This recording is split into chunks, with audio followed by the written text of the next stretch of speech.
چل دیے تم آنکھ میں اشکوں کا دریا چھوڑ۔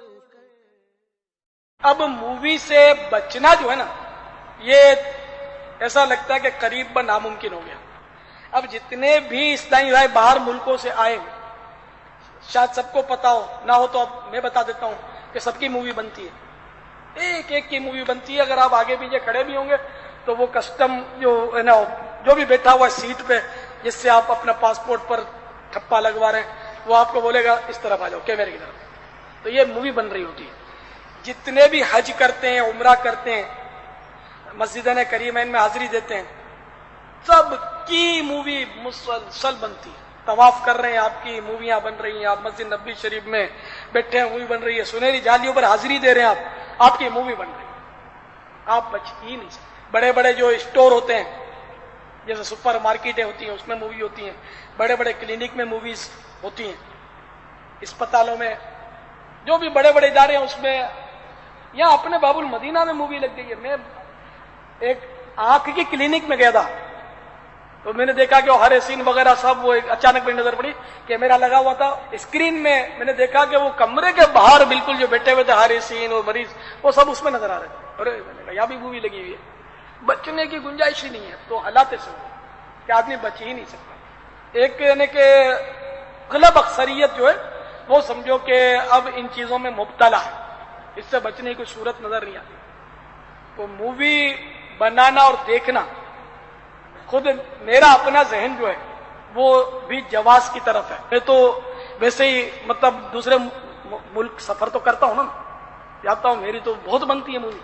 میں نے عرض کیا تھا میں مارکیٹوں میں نہیں جاتا، مارکیٹوں میں بچتا ہوں۔ کبھی جانا ہوتا ہے تو 24 آورس والی جو مارکیٹ ہوتی ہے نا، اس میں بھی رات کو دیر سے کوشش کرتا ہوں جانے کی، کچھ خریداری وغیرہ کے لیے کبھی کوشش کرتا ہوں کہ دیر سے جاؤں، تاکہ عورتیں کم سے کم، دیر سے رات کو عورتیں کم، اکا دکا کوئی ہو۔ تو مارکیٹ میں جانا تو جائز ہی ہے، نگاہ کی حفاظت کی آدمی کوشش کرے۔ زیادہ عورتیں ہوں تو نگاہ کی حفاظت بہت مشکل ہو جاتی ہے۔ تو ہر مارکیٹ میں وہاں جو باہر مووی بنتی رہتی ہے، سپر مارکیٹ لگے ہوتے ہیں، بچ ہی نہیں سکتے۔ تو کیا کرے آدمی، گھر میں بیٹھ جائے، کیا کرے؟ اب پھر بھی حج کے لیے، عمرے کے لیے تو سبھی تڑپتے ہیں، سب کی موویاں بنتی ہیں۔ اب پھر میں ہوشیاری کروں تو بیکار ہے نا۔ تو بات جو صحیح ہے وہ کر دی میں نے کہ میں اپنا ذہن جواز کی طرف ہے۔ اگر میں اس کو ناجائز اور حرام بولتا ہوں تو پھر کوئی بھی عالم، کوئی بھی پیر شاید، اور کوئی بھی امام ہو سکتا ہے امامت کے قابل نہیں رہے گا، پیری مرجی کے قابل نہیں رہے گا۔ ظاہر جو پیر مووی بنوائے تو وہ تو، اور اس کو پتا ہے کہ یہاں مووی بنے گی، اور شرن اس کو وہاں جانا واجب بھی نہیں ہے، پھر بھی مزے سے بیٹھا ہوا ہے اور حرام بھی بول رہا ہے، اور اس کی مووی اتر رہی ہے، اس کو پتا بھی ہے اور بیٹھا ہوا ہے، جبکہ وہاں بیٹھنا اس پر واجب نہیں ہے۔ تو پھر کہیں ایسا نہ ہو کہ وہ پھر فاسق معلن بن جائے، سب لوگ دیکھ رہے ہیں کہ اس کی مووی بن رہی ہے، تو پھر وہ پیری مرجی کے قابل نہیں رہے گا، امامت کے قابل نہیں رہے گا۔ مسائل بہت اس کے پیچیدہ ہوتے جا رہے ہیں۔ تو ان پر پھر کیا حکم شرعی لگے گا کہ ان کو پتا ہے کہ مسجد نبوی میں جانا واجب نہیں ہے، مسجد نبوی شریف میں جانا اس وقت واجب نہیں ہے، ٹھیک ہے، حج فرض ادا کر لیا، نفلی حج وہ کر رہے ہیں، اس کے لیے فوٹو بھی کھنچوا رہے ہیں، مووی بھی ان کو پتا ہے بن رہی ہے۔ اب نہیں، چلو پتا نہیں تھا تو اب پتا چل گیا بالفرض کسی کو، وہ ناجائز سمجھتا، اب بھی وہ مسجد نبوی میں 5 ٹائم جا کر بیٹھے گا، تو کیا اس کا بیٹھنا واجب ہے؟ جبکہ اس کی مووی بھی بن رہی ہے۔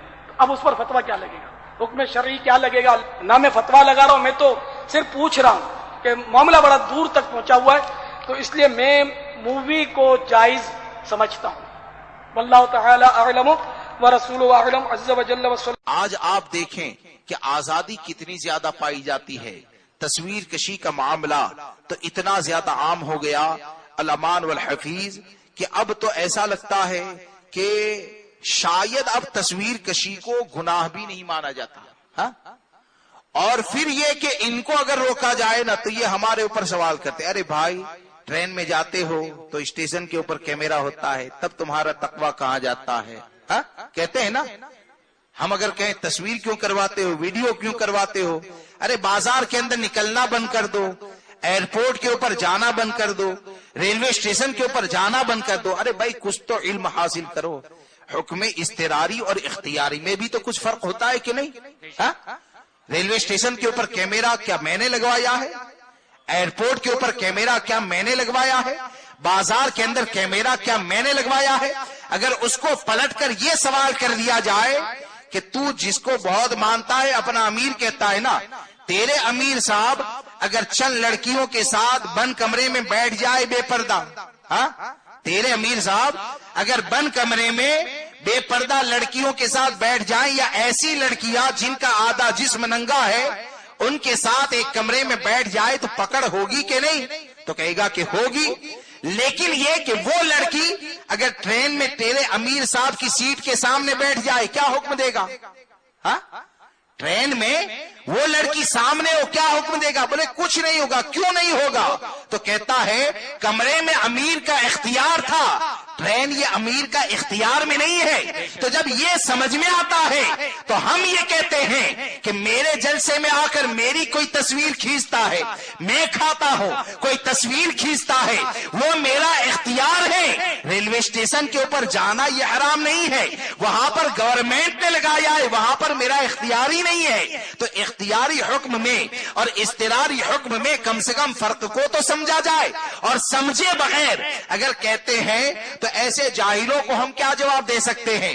ورنہ تصویر کے حوالے سے ایک بات کو یاد رکھیں، کوئی کچھ بھی کہتا ہے، اب تو حالات ایسے بن گئے اس کے اوپر دلیلیں دی جاتی، اور مجھے آج تک یہ سمجھ میں نہیں آیا کہ تصویر کے جواز کے اوپر دلیل کیا دی جاتی ہے، میری سمجھ میں نہیں آیا۔ عکس کہیں، ریز کہیں، چلنا پھرنا کہیں، جو بھی کہیں، دو تین باتیں سنجیدگی سے آپ کو بتا دوں کہ اس سے بچیں، ایسی محفلوں میں جانے سے بچیں کہ تصویر کے حرام ہونے کی علت یعنی سبب کہ یہ حرام کیوں، ایک علت امام احمد رضا نے یہ بیان فرمائی کہ سب سے پہلے دنیا میں بت پرستی کی ابتدا تصویر کی وجہ سے ہوئی۔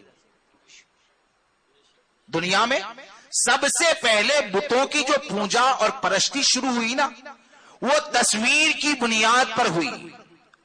اور دوسری حدیث کے اندر جو وجہ بیان کی گئی ہے وہ کیا ہے کہ تصویر کے حرام ہونے کی علت یہ کہ اللہ تبارک و تعالیٰ نے یہ جو چہرہ عطا فرمایا ہے نا، تو مصور یعنی یہ صورت عطا کرنے والی ذات اللہ کی ہے، یہ چہرہ عطا کرنے والی ذات یہ اللہ تبارک و تعالیٰ کی ہے، تو اس چہرے کی نقل کرنا یہ حرام ہے، اس چہرے کی نقل کرنا یہ حرام ہے۔ اب جب نقل کرنا یہ حرام ہے اور علت یہ ہے، اور یہاں تک حدیث پاک میں کہا قیامت میں سب سے سخت عذاب یہ تصویر بنانے والے کو دیا جائے گا، اور تصویر یہ ایسی حرمت والی چیز کہ آقا کریم صلی اللہ تعالی علیہ وسلم نے جب مکہ معظمہ کو فتح کیا تو جب تک تصویروں کو خانہ کعبہ کے اندر سے نہ نکالا ہمارے آقا اندر نہ گئے۔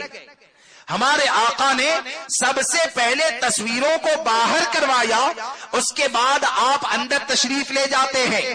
اب آدمی یہ کہتا ہے کہ ویڈیو میں تو تصویر چلتی ہے، کوئی یہ کہتا ہے کہ موبائل میں تو چہرہ آتا ہے، پرنٹ نکالو گے تب جا کر حرام ہوگا، کوئی یہ کہتا ہے کہ بھائی کپڑے کے اوپر بناؤ گے تب حرام ہوگا۔ میں یہ کہتا ہوں کہ کپڑا یہ تمام چیزوں کو جانے دے، حرام ہونے کی وجہ یہ بیان کی گئی کہ اللہ کی عطا کردہ اللہ تبارک و تعالیٰ نے جو صورت عطا فرمائی ہے اس صورت کی نقل کرنا یہ حرام ہے۔ تو آپ مجھے بتائیں، ہاتھ سے آدمی تصویر بنائے گا تو چہرے کی نقل ہوتی ہے تو کیمرے سے نہیں ہوتی ہے؟ کیمرے سے ہوتی ہے کہ نہیں؟ میری بات نہیں سمجھ رہے ہیں؟ ارے بھائی، آدمی اگر ہاتھ سے مثال کے طور پر کسی کی تصویر بنائے تو وہ نقل ہوتی ہے، وہ حرام۔ اگر آدمی کیمرے سے تصویر کھینچتا ہے تب بھی تو چہرے کی نقل ہوتی ہے نا، اگر ویڈیو بنائے تب بھی تو چہرے کی نقل ہوتی ہے۔ اب جب یہ تمام چیزوں میں چہرے کی نقل ہوتی ہے تو کیا سمجھ میں آیا؟ تصویر کشی یقیناً یہ ناجائز و حرام ہے، تصویر کشی یہ یقیناً ناجائز و حرام ہے۔ اور یہ کہنا کہ بھائی تصویر کے ذریعے دین کا کام ہوتا ہے، جاہلوں کا دور ہے، ورکشاپ کے اوپر تصویر کو گھمائیں اور گھمانے کے بعد پیر کی تصویر آ گئی، سبحان اللہ ماشاء اللہ، کیوں ایسا کرتے ہیں؟ بولے کہ میرے پیر کے چہرے کو دیکھ کر کوئی مسلمان ہو جائے گا.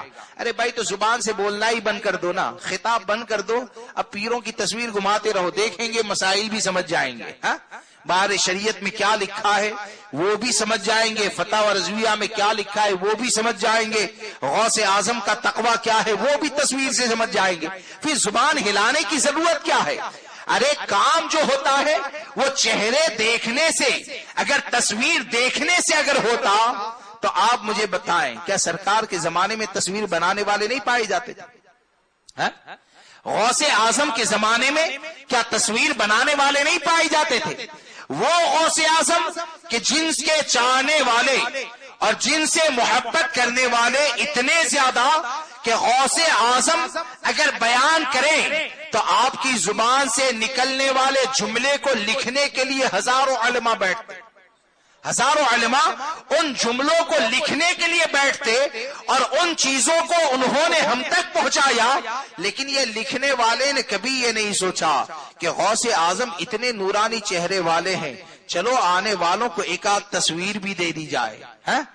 غریب نواز آئے, غریب نواز کے چاہنے والوں نے غریب نواز کی تصویر کو کبھی نہیں پہنچایا. کیا سمجھ میں آیا؟ تصویر بنانے والے غوث اعظم کے زمانے میں بھی تھے, غریب نواز کے زمانے میں بھی تھے, ان کی باتوں کو پہنچایا گیا. تصویر کو نہ پہنچا کر ان لوگوں نے یہ بتا دیا کہ تصویر یہ ایسی حرام چیز ہے کہ تصویر یہ دین کی نشر و اشاعت کا ذریعہ نہیں ہے, یہ تبلیغ کا ذریعہ نہیں ہے. اور تعلیمات امام احمد رضا کا نعرہ لگاتے ہیں تو تعلیمات امام احمد رضا کا نعرہ لگانے والا تصویروں کو بھیجنے کے بعد سبحان اللہ کی صدائیں نہیں سنا کرتا ہے, اس لیے کہ امام احمد رضا کی تعلیم یہ ہے کہ میرے امام نے یہ کہا جو جتنا بڑا معظم دینی ہوگا, یعنی دین میں جس کا مقام جتنا بڑا ہوگا اس کی تصویر کو رکھنا اتنا ہی زیادہ گناہ ہوگا. ہاں اس کی تصویر کو رکھنا اتنا ہی زیادہ گناہ ہوگا. کیوں کہ آدمی اگر پیر کی تصویر کو رکھے گا تو پیر کی تصویر کو کیا جوتا نکالتا ہے وہاں پر رکھے گا؟ ارے بولیے, پیر کی تصویر کو جوتا نکالتا ہے وہاں رکھے گا؟ تصویر یہ توہین کی چیز ہے, تعظیم کی چیز نہیں ہے. تصویر یہ توہین کی چیز ہے, تعظیم کی چیز نہیں ہے. اب اس کو جس کی توہین ہونی چاہیے, جس تصویر کی توہین ہونی چاہیے اس کو تعظیم کے ساتھ رکھتا ہے اور یہ کہتا ہے یہ معظم دینی ہے. یاد رکھیں ان سب خرافات سے بچیں, تصویر سے, ویڈیو کشی سے اور باقی جو خرافات ہیں اس سے بچیں. سرکار اعلی حضرت کی تعلیمات کے اوپر سختی کے ساتھ عمل کریں اور